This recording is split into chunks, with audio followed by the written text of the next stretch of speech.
Yo, what's going on, everybody? Hope everyone's having a blessed day. So, in today's video, I'm going to be giving you guys part one of my testimony. And this is just going to explain my upbringing and how God ultimately transformed and saved my life. Now, I know I have something similar on my page already, kind of explaining my backstory, but with this, I'm going to take it another level deeper and just be a little bit more transparent about who I was and just where I come from. So with that being said, let's just jump into it. So I was born to young parents. My mom was 17 and my dad was 20 years old when they had me. Now, both my parents come from broken homes. My mom was the product of being in the foster care system. She was taken from her family numerous times along with her brothers and sisters, and then even separated from them. And her parents used and abused drugs and alcohol. My father, on the other hand, was raised basically by a single mother. She did provide a pretty good life for him, but he was caught up in the perpetuated black culture around him, and he was drawn to go and try to and run the streets. I can't really remember too much of when I was little. When I was with my parents, well, at least when they were together. But the memories that I do have aren't the happiest. I remember a lot of fighting, both verbal and physical, between them, which led to them getting divorced after my second brother was born. When I was 5 years old, I was molested by my aunt, who was a teenager at the time. Thankfully, it only happened one time, and I can say that it didn't really traumatize me. I guess that's because of how young I was, not really understanding the significance behind it all. And then also, on top of that, because I was so young, you know, you can't really comprehend everything, and it doesn't really hit home for you. You know what I mean? So I was kind of able to brush it off as I grew up, but of course, my trust for that person and the way I looked at that person was completely different. And it started to kind of hit me as I got older and kind of just realized what had happened, you know. And looking back on it, I can tell that it definitely perverted my mind at a young age. I think I had my first kiss when I was like 8 or 9 years old, and I remember trying to reenact things I would see on TV with girls, and uh, and trying to be like my parents, um, like as a little boy, not even hitting puberty yet. So it definitely threw my mind in the gutter,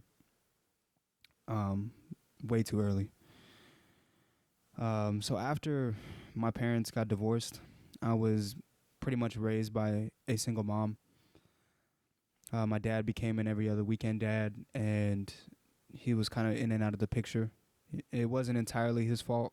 My mom did use my brother and I as pawns in her little game that she would play with my dad, taking visitations and stuff away whenever she was angry with him or trying to make him feel some type of way. Just using us, to get to him. And then my dad sometimes would also just be kind of caught doing his own thing. So two factors there. But it actually didn't really bother me too much when I was a kid. I actually hated my dad when I was little because of the way that he treated my mom, the way he would talk about her in front of me, and the way he would treat me and use me.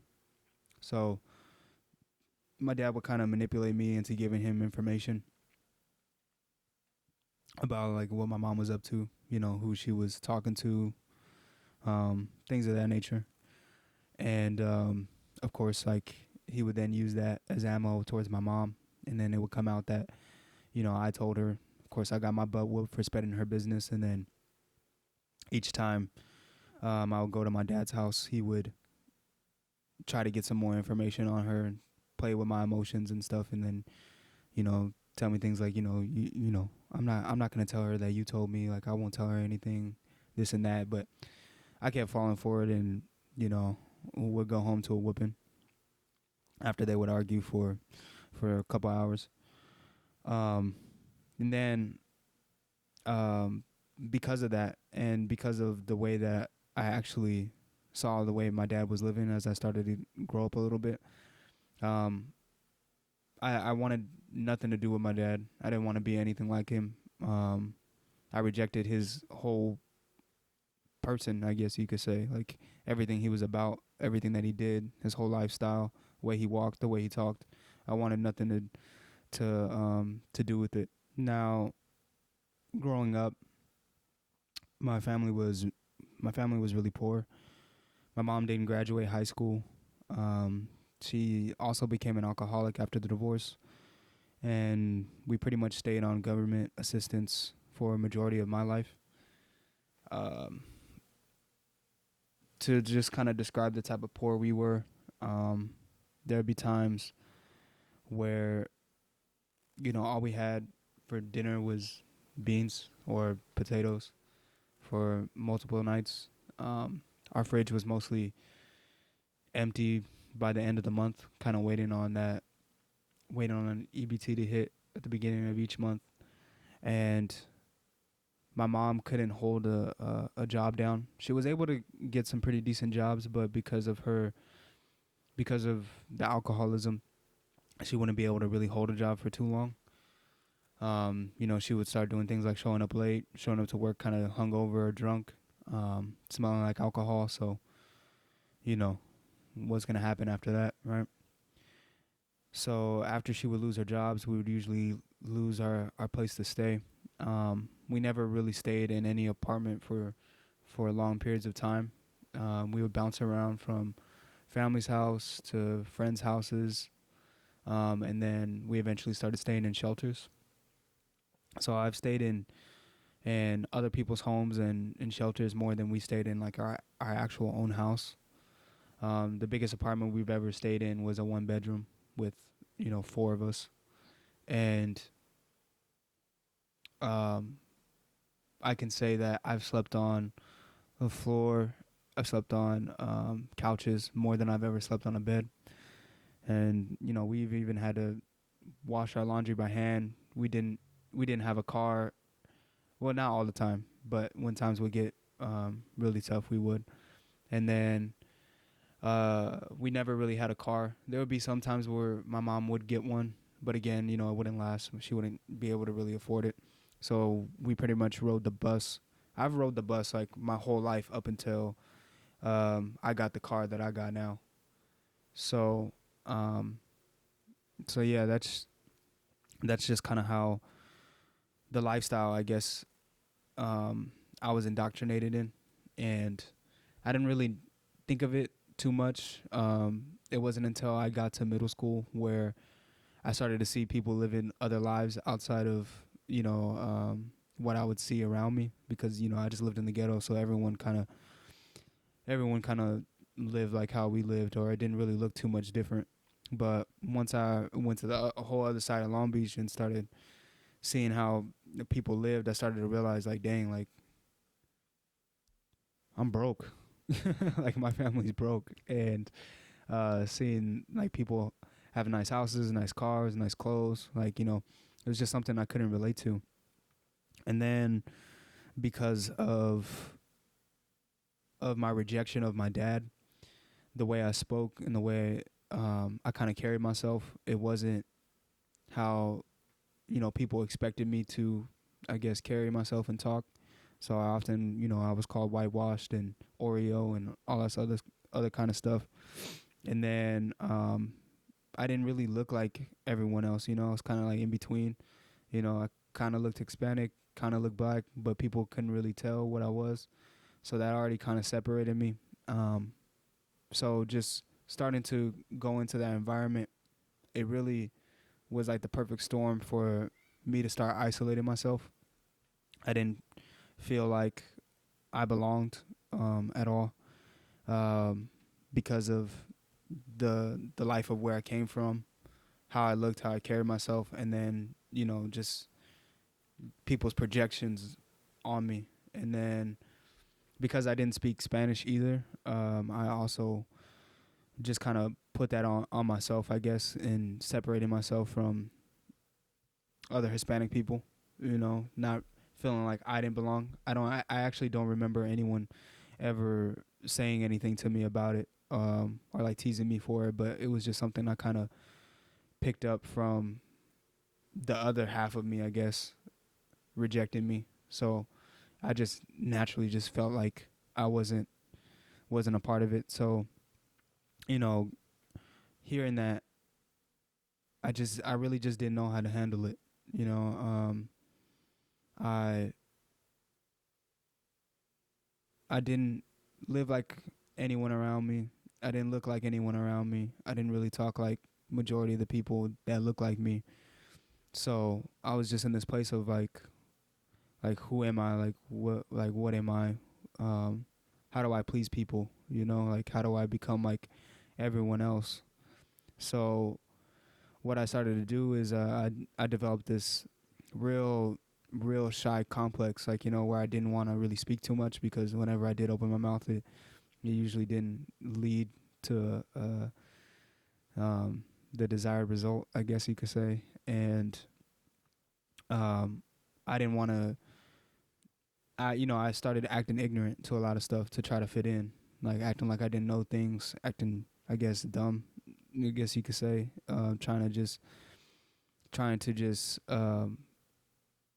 not show how smart I was, and that led me to not want to participate in class.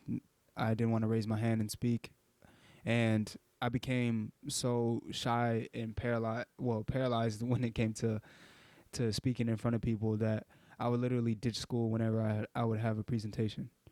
Um, I would ditch, and then or I would ditch that one class just so that hopefully by the end of it, by the time I returned to the class, like the whole stuff had been behind me, and I wouldn't have to give it. But I was afraid of showing people like who I was. So going back to home life, my mom then gives birth to my little brother Mark, and this is still during middle school. And after she gives birth to him, her drinking starts to get a lot worse. She would disappear some nights, and me being the man of the house, already kind of taking on whatever responsibility that my mom needed, I just naturally started to look after my brother and to fill that gap whenever she was absent.